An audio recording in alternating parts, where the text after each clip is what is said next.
ہمارے پاک و ہند میں آپ لوگ جانتے ہیں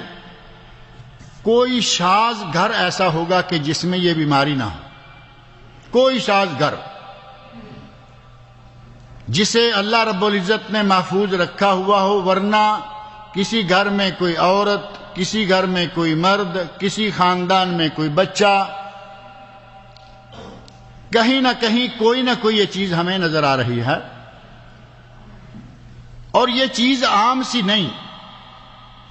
آدمی سمجھے کہ عام سی بات ہے، کوئی بھی اٹھتا ہے کچھ بھی کروا دیتا ہے۔ قرآن کریم سورۃ البقرہ آیت نمبر 102 جس کے میں چند کلمات پڑھے ہیں، اللہ رب العزت نے فرمایا ہے وَمَا كَفَرَ سُلَيْمَانُ